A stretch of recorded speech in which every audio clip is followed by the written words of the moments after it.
ना 10% जो कटा महागठबंधन का और एनडीए का जितना कट रहा है वो जोड़ लीजिए, आपको पता चलेगा कि जनसुराज को कितना वोट आएगा।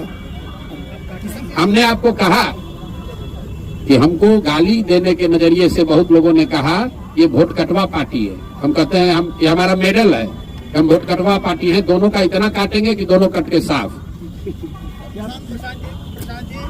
चिराग पासवान की तारीफ करते हैं, चिराग पासवान आपकी तारीफ करते हैं, तो क्या कहीं आने वाले दिनों में के बीच में खिचड़ी तो कोई नहीं पक रही है? भाई हम लोग, मैं चावल दाल खाने वाला व्यक्ति हूँ, खिचड़ी खाने वाले लोग नहीं है। या खिचड़ी खाते हैं ना खिचड़ी बनाते हैं। चिराग पासवान की एक बात के लिए हमने तारीफ हर समय की है, आज भी करता हूँ कि चिराग जी विशुद्ध तौर पर बिहार में जाति और धर्म की राजनीति नहीं करते, लेकिन इसके अलावा चिराग पासवान भाजपा के साथ लड़ रहे हैं।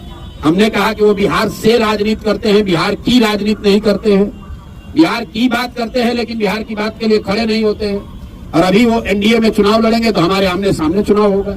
उनको 20 सीट मिलेगा कि 25, हम ये जानते नहीं है, लेकिन जितना भी मिलेगा उसमें तो सीधे उनसे और हम लोगों के प्रत्याशियों से मुकाबला होगा। तो समझौते की सवाल कहाँ है?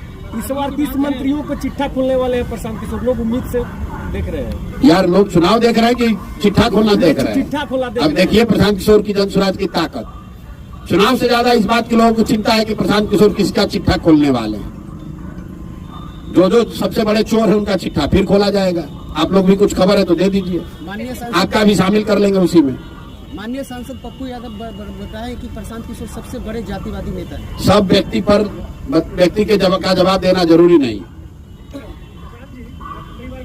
पहले लड़ाई एनडीए और जनसुराज के बीच में, अभी भी कह रहे, अभी आपने कहा कि एनडीए चली गई, अभी भाजपा। अरे भाई चली गई मतलब हारना निश्चित है, इसलिए कि उनका डिनोमिनेटर वोट का बड़ा है।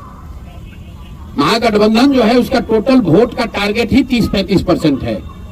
जिस एमवाई समीकरण की आप बात करते हैं वो दोनों जोड़ दीजिएगा तो मैक्सिमम 35% वोट होता है।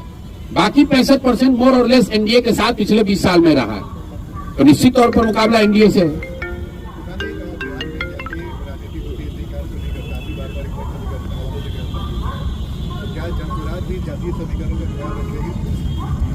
जातीय समीकरण का ख्याल रखने का मतलब क्या है?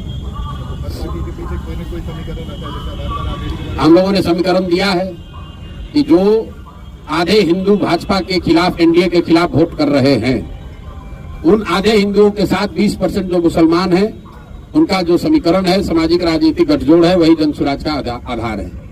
अशोक चौधरी का चैप्टर क्लोज हो गया या फिर और भी कुछ खुलासा करेंगे? थाना में सुने हैं पानी पिला पिला के मारना, सुने हैं? तो इनको पहले